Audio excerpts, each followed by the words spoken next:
Hey everyone, and welcome to Already Cancelled. I am Peter, that's Connor, and we are going to talk about Star Trek, the original series, Season 2, Episode 5. It's called The Apple. Full spoilers for the episode, as always. So what is The Apple about? Um, there's like a snake cave looking thing, and there's some people who are slightly painted red, and And white hair, to be fair. and white hair, just to complete the stupid look. Uh, This was a terrible episode. I don't know about you. I was bored to tears throughout most of this. Yeah, it wasn't great, was it? I was this was the first true stinker of season two. This had the makings of a lot of things that the worst episodes seem to have, which is you have some kind of godlike figure, which is actually like a machine, although we never actually see the machine. But either way, we've done this before. We've had a machine that controls a society. We've had that. And the society be completely stagnant. I'm sure we had that exact thing. That was the only difference was it was like Amish looking times instead of this weird like Yeah, they were just alien caveman. Yeah, stagnant at a different point in history. pretty much. Although, to be fair, at least I think the other ones could have sex. Yeah, these people didn't even know what sex was, and they immediately get interested in sex as soon as they saw Chekhov, and we'll get to Chekhov's exploits in a little That bit. might be the best part of the episode, frankly. Chekhov. Oh, Chekhov is they're on this planet. There's two things that I liked about this episode: Chekhov and his courtship of Yeoman, and the variety and kills of the red shirts were both enjoyable. In this episode, we had a red shirt struck by lightning, another red shirt shot with poisonous like darts from a flower, and then I had another red shirt who was what was the third one? Oh, it wasn't bashed. Yeah, it's hit over the head with a stick, wasn't he? Was he? Okay, right, okay, fair enough. Anyway, there was a variety of red shirt kills. There was like one left, and I thought, I don't fancy your chances, buddy. Like the other three have all went in a variety of ways very quickly. Um, so that was fun. But yeah, so they're on this alien planet, and as soon as they're down there, one red shirt dies, and then something from the ship, this computer that's controlling the society, what was it called? Val. Val. Val, yeah, and it's control. It starts to mess with the ship's like stuff, so they can't beam up. No mention of those pods or the shuttles that we've seen them have Yeah. before. No I mention of mean, those. to be fair on this one, the ship's like gonna crash anyway. Oh, sure, but still, they didn't know that when the beaming first failed. If I No, was that them, was a later update. yeah, the first thing I'd have said was, "Well, send down the shuttle." Yeah. If the teleporter's not working, let's go to Plan B. But You'd think a sensible captain would know that. well, Kirk's distracted with everything. There wasn't even pretty ladies to distract him on this one. Well, I mean, they were Well, kind of not for him. sure, but I mean, yeah. So Chekhov, like early on, he's sort of he's got his arm around Yeoman, who's a new Yeoman. It's not one we've seen before, I don't think. And he's like, "Hey, this is like paradise." Because that's what they keep saying. They keep making Eden references because this place is so so lovely Yeah. and lush, and And he's like, "Yeah, Eden. That was in Russia, just outside Moscow." just outside Moscow. Yeah, but so that was amusing. Yeah, okay, he puts the move and he's been kind of cheesy, borderline creepy, honestly, with his smile. But they get to this little village eventually with this alien race who all serve this. They don't call him a god, but what they describe as a god. He gives us the fruit. He gives us water. He gives us life. We serve him. That's what they're describing. Yeah. And uh, basically, there's no children, so Kirk asks, "Oh, where's the little ones? That you make?" And when a man loves a woman, and it's like, "Love?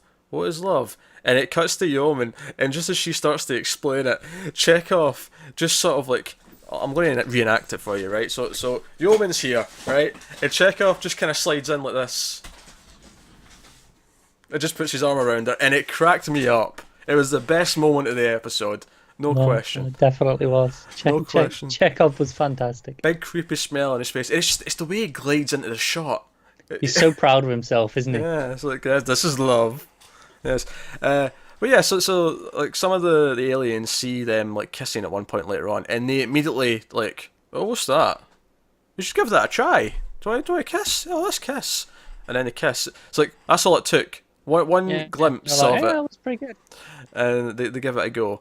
Other than that, it's basically okay. Take us to Val. Oh, Val's not talking. He's got a force field around him. Oh, the ship's been pulled down. It's going to crash into the planet because this, the ship is trying to thrust away in the opposite direction. It's given everything they've got, but it's just a matter of time before it pulls it in. And the solution eventually is shoot all the ship's beams at the machine, and that saves the day. Pretty much. And that's it. That's the episode. Now, I'm not saying there's not some commentary to be read from this, and the idea that we need to, evolve and progress and expand and have new ideas. We've done that in a more interesting way, and even that episode had its flaws. Yeah, that episode was kind of mediocre. This one was just like the same thing again, but much worse. Yeah, and I get all the the Eden parallels, but I would have got them even if I hadn't noticed them because they kept telling me them. Yeah, they were bringing it up constantly. And then at the end, I mean, it almost feels like the only reason why they kept doing that is so they could have this joke at the end where because Spock's like, oh well, Satan presented the apple to Adam and Eve, and that's what took them out, and we essentially just took them out of their Eden because now they have to like grow and Yeah, but do you know what really annoyed me about this? Mm-hmm. It broke their whole metaphor for the whole episode because the whole episode was, Val was this big snake head, like you said, and it's a snake that leads them into temptation that that Satan poses as a snake, and it's like, okay, so Val is the snake. He's what ruins it, but now you're just kind of going, yeah, but we did that. Yeah, he's literally a big snake head. Yeah, like that was the whole metaphor all episode, and now you've just kind of gone, yeah, forget about that. So we want to make this joke. Yeah, it's just this joke where it's like, Kirk's like, oh, you said I'm Satan? No, if there's one person on this ship, is there anyone on this ship that looks like Satan? And then obviously they're poking fun at Spock for his ears, which honestly, this feels like a bit racist. It does. This is straight up bullying. Which, don't get me wrong, it's not a real race, but it's still just in another context. If you said to another race, "Oh, you look like this because of your race," and you pick something insanely negative like Satan, that would be racist. That's what it feels like. Generally speaking, that's how racism works. Yes. Well, it goes a few steps beyond that as well, but yeah. That's base level. That's the schoolyard level. Yes, of racism. Entry level racism. But geez, I have, other than Chekhov's wonderful creepy face and the variety of red shirt deaths, I have nothing positive to say about this episode. I'll tell you what cracked me up. Oh, go on. So when Spock, pushes Kirk out of the way, so he takes the flower darts for himself, and then immediately Kirk and Bones are like, "What's going on?" They're all worried, and they like go rush over to him and really try. They inject him with things, and they're like, "We've got to heal him. We've got to get Spock." When the red shirt died before, they were just like, "Well, he's dead." That's true. That's pretty much what happened. Hey, they know the red shirts. They must do, because they're like, "Well, he's dead. He doesn't matter." But Spock, we've got to save Spock. Oh, Spock's the main character. He's one of two people in the opening titles. He needs to be okay. Exactly. Spock's got to be fine. Yeah, most of the episode is them like talking about Eden, talking about what they should do, and wandering around a very sort of fake-looking garden. Because it's a set, and it looks like a set. It is. There are things I like. They start prodding at, but don't actually get to. Like Bones and Spock arguing on whether or not it's the right thing to do. Are they a society? They actually have this debate. Like, because when we had this episode before, there wasn't any discussion. It was like, no, these people are controlled. They're stagnant because they're paused at a certain point. Whereas here, there was like, okay, but the planet actually sustains them. They don't need to have, replacements because they don't age and don't die. Replacements being children, that's what they... Yes, but they refer to them as replacements. Yeah, so I'm just explaining. Just in case the people watching the video have not seen the episode. Yeah, it wasn't me just being weird. Or maybe haven't seen the episode in a long time. Remind them of why you're saying that, but yeah. So, there's the start of this debate that... Because if we're going to have the episode tackle the same themes, at least it should bring something different to the table to tackle it a different way. And that could have been an interesting way to go down, but then it never went anywhere with it at all. It said the idea and was like, yeah, but we're going to do it anyway. It didn't say why. There was no discussion. Here's the thing, though. Like, you say that it did present the idea, and that could have been an avenue it went down. But, like, they couldn't even go down that avenue because the entire time Val is trying to kill the ship and everyone on it. So it's not even like it's a choice. They have to intervene because they're being attacked. Yeah. It's not like they just stumbled into this place and decided whether or not should we intervene and do something.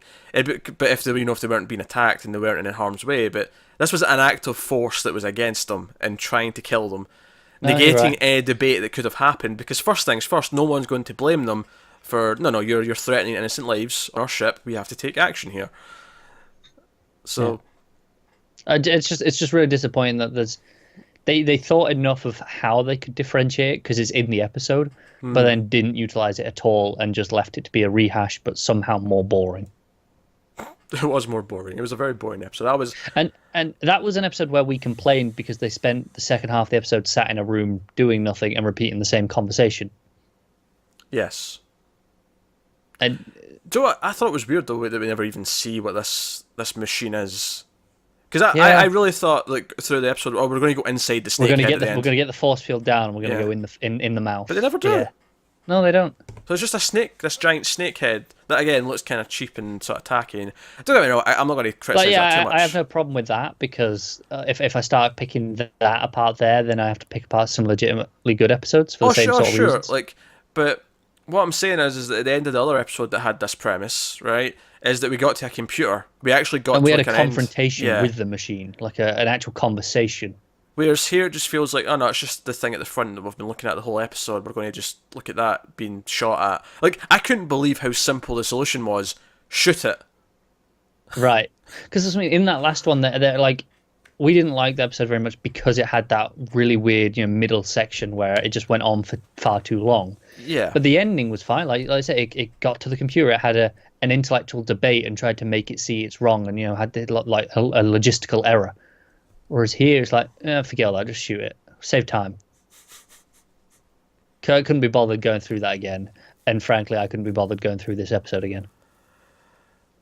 There you go. I don't know if we can wrap up in a better succinct way than what that statement just said. So, there you go. So, unfortunately, weak episode of Star Trek this week. Hopefully, next week we're back up in quality, which we've seen happen repeatedly. Like, it's all over the place. One of season 1's best episodes was sandwiched in between two of the worst episodes, so it happens.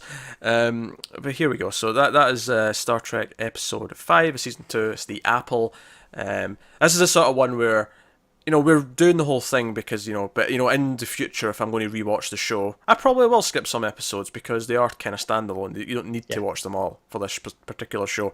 This will be one that's on the skip list. Definitely. Happily. So let us know what you think of this episode of Star Trek in the comments below. Like, subscribe, and all that stuff.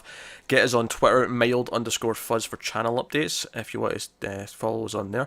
If you want to support the channel, you can head over to patreon.com/mildfuzztv and get some bonuses over there. For just $1, of course, one of the perks is that you get these Star Trek reviews a week early, so you can do that. But otherwise, that is us. So thank you once again for watching. Keep watching TV, and we'll see you next time.